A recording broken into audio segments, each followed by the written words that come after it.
Welcome back to Briggs on Books, our international talk show where we talk to authors from all over the world about their books, about their process, how they actually get a book published. I don't know how you do that because I have not done that yet. We have so many viewers who are out there trying to get their first book published. Well, our first guest did it. She got her book published. She had an idea. She lived a full life, even though she's still very young, and she put it down on paper. Welcome, author Ana Lydia Chavez. Welcome, Ana. Thank you. Now, as you know, as our viewers know, I just talked to somebody in New York earlier. I talked to somebody in Scotland. I talked to somebody in France. But you're sitting right next to me, which is very unusual for this show. Somebody from my own area. Yes. Tell me, Ana, where were you born? I was born in a border town, San Luis, Rio Colorado, Sonora, next to Yuma, Arizona. Oh, close to Yuma, Arizona. Yes. And say the name of the town again? It's San Luis, Rio Colorado. And we call it San Luis. San Luis. I've been to San Luis. Okay. Many times. Sonora. I went to see my aunt in Yuma, and she takes us to San Luis. So, Oh, perfect. yeah. Yes, that's my little town. I didn't know it had such a long name. Now you were born there. Well, here's the book cover. Let's start with that for our viewers. And tell us a little bit about the book. What does it cover? Where does it start and where does it go? So this book started from the idea after my two daughters. I have two daughters. I was a single mom with two daughters, and later on I met a beautiful man that he became later on my husband. And when we were, in Fresno living together, my two little girls asked me a question that made me feel very embarrassed because it was a question about puberty, about, sex talk. Mm-hmm. And as a Mexican woman, I felt like, wow, this is like taboo. I can't talk about this. So my mother, which Mexican woman, did not talk to me about this. So I didn't know how to answer that. I turned red like a tomato, and I just said, you know what? Let me get back to you. Okay, that's fair. So I wanted this little inquiring minds to get the right thing, and I didn't want to give them a bad message, and I didn't want to, make them feel ashamed of their mother in a way. So I went and wrote everything down, and then after that, it just sparked up an idea like, maybe more mothers feel this way. Maybe more, even dads might feel this way. And then I felt that I needed to give them a story of my life. My mother made a big sacrifice in leaving her family, her mother and siblings and everybody else in Mexico to find our father here in the valley. And she felt, I need my husband to help us grow together as a family. And so that inspired my book, telling my daughters. Now you started in San Luis. Yes. And where'd you go next? So we came, and actually this is a perfect time thank you for doing this, Mike. 4th of July, we crossed over. So this is the perfect time this year will be 47 years in goodness. California. Yep. So it was in 1977. My father, who was working out in the field. You were a kid then? Yes, I was 10 years old. Okay. 10 years old. So my father was living in Kerman, Biola, and that's where we first went, to Kerman and Biola. And you went in search of him, or you knew where he was? My mother knew where he was at. But I think my father was like very happy on his own. He was okay on his own. He just would send money to mom. But my mother is a very responsible, very intelligent, very bright lady. She said, no, our family needs to be together, and I need my husband, and my children need their dad. And my mother sacrificed her life in bringing us here for a better life. Now, how was your English when you came? No English at all. No English. You're 10 years old. I was 10 you years came old. to Kerman. Yes, came to Kerman. We went to... Kerman, by the way, is what, near Fresno? It's in between, it's really close to Biola and, right in between Biola and Fresno. Our international viewers might know where Fresno is, but I don't think they'll know where Biola is, or Kerman. But they're both great places. Yes, very agricultural, raisins, So my mother and my father was working at a packing home, a packing raisin, and that's where we ended up living there for like a month. But yes, my siblings and I, we did not speak any English. Oh boy. We went to Sun Empire Elementary School Mm-hmm. in Kerman, Yeah. and that's where I was there till 1983 when we moved to Fresno. Mm-hmm. Now, so you're 10 years old, you go to school, Yes. and what happens? Oh, we have the greatest teachers in Kerman that I would say, a child's brain it's like a sponge.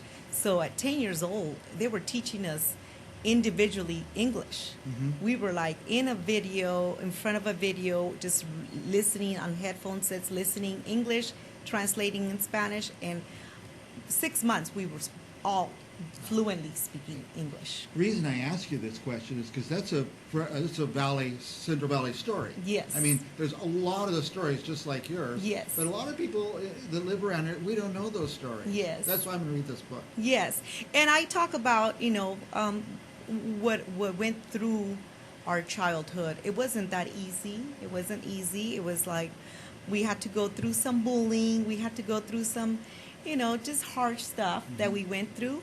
We worked. My parents taught us to work. We were picking grapes. We were doing everything. So I had to give this story to my daughters so they could feel accomplished with their lives, and have them learn that our life here wasn't that easily done. So yes. Now, what neighborhood did you end up in Fresno when you moved to Fresno? Parkside. So we lived here on Belmont and Napa, right across the road, right across Roding Park. From the park, yeah. It's not too far from where we are right now. And you went on to Fresno High? I went on to Fresno High, graduated in 1986 from Fresno High. I thought I was able to go to college, and then something else just struck me because I wasn't informed that being an immigrant, maybe you could or you could not go to college. And I thought I was not able to go to college, but I wanted to be a nurse, and I was a CNA for like maybe 2 years. Mm-hmm. As a CNA working at a convalescent hospital, which is this nurse,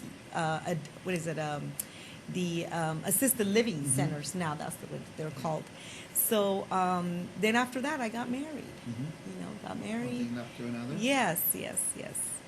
Now, I'm interested in this story because this is a story of my area. People, hundreds, thousands of people have similar stories that came from Yes. Mexico, and they live here now, Yes. right around where we are. Who else is going to read this book? Well, I hope your kids and people you wrote it for will read it. I'm hoping this book is picked up maybe by, this is asking too much, but maybe by a school, because I think I'm not only talking about my childhood and my upbringing, and I'm also talking about different things that happened to me throughout my childhood and also my adulthood.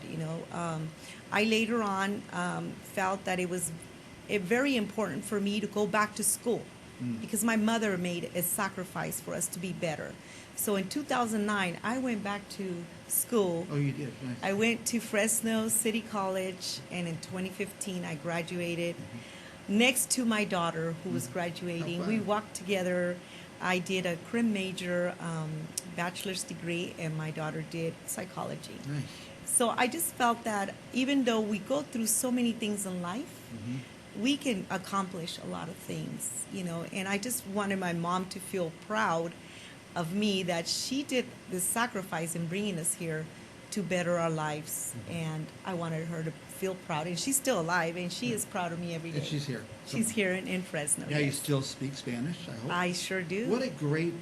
Yes. When I hire people, if they speak English and Spanish, that's a great value to me. Yes. And I hope young people who think, I don't want to speak Spanish like the old people do, I hope they can see the value in that. Yes, and that's one of the things that I did teach my daughters, to speak Spanish, because in our careers, we need it, especially living here in Central Right, Valley. especially now. We have people from all walks of life coming in, from El Salvador, from Cuba, from everywhere. We could relate to them in Spanish. We have that connection. We maybe might different words, but we could still speak and communicate. And as far as career-wise, learning 2 languages is not bad here in California. Well, as I referred in the opening of the segment, that we have viewers from all over the world who are writing their first book, writing, and just getting across the finish line is such a big step. Yes. But then what happens? You finish writing, and you got to figure out how to publish it. I'm glad you mentioned that, Mike, because it took me a long time to get this out. I started it in 2007 or 8 when my daughters asked me this question, and then it just grew from there. And in 2020, well, actually it was like 2018, I was getting close to getting it done, and I had a friend of mine edit it. She had a writing specialty. She had the background. Yeah, she had it all, and she was a sweet lady. I was helping her buying a home because I'm a realtor. I was helping her buying her home. She told me that she had a background in writing. I said, would you do the honors and help me? And so she looked at it, and she was so cute. She goes, my dear, you have a Mexican novella. So I thought it was so cute, and I started researching where I can get it published. And it took me another 2 years for me to get that courage to go talk to somebody. And I read so many books that inspired me to get this book out. And I even reached out to Sandra Cisneros because I read her book and it inspired me. The Mango Street. Oh my God, that was a beautiful book. Yeah. And I reached out to her, but her publisher was not able to help me. She just says, keep looking, keep looking. She gave me, just keep doing it. Just go reach out. So I talked to a company in New York. I sent it out, and they accepted me. Wow. And got it going. And in 2020, my husband said, you know what, Anna, let me read this book first before you publish it. I have to first give it thumbs up. Thumbs up. So he was so cute. He read it. He read the unedited script. He read it, and he said, you know what, you can do this. This is a beautiful story. Good. You should do it. And so I did. I did it. And he just said to me, he goes, well, I just hope my family still likes you after this. I'm being very vulnerable in this book, so I had to for me to tell my daughters who I am, and and maybe God takes me from this world. There's a book there my grandkids can read. All your daughters know is Fresno and America. Yes. And you had a whole different backstory. Yes. Now, I know we're over time. I'm getting the signal there, but if you were to do another book, would it go a lot smoother? Yes, it would. And I actually do want to do another book because I do talk about my husband that I met here. But my husband did pass away in 2022. So there's a story of me and my husband. There's a whole other story out there. Okay. Our guest is author Ana Lydia Chavez. Any last thoughts you want to give before we're out of time? I just want to say that everybody is important in this life. And whatever you do, whatever you're good at, you know what you're good at, and just keep doing what you're doing because you are worth every single minute in this world. That's a great message. I can't wait to read the book. I'm going to read this. It sounds like it should be in the California schools. Yes. Because it's a California story. Yes. We'll be back with more authors right after this. Thank you.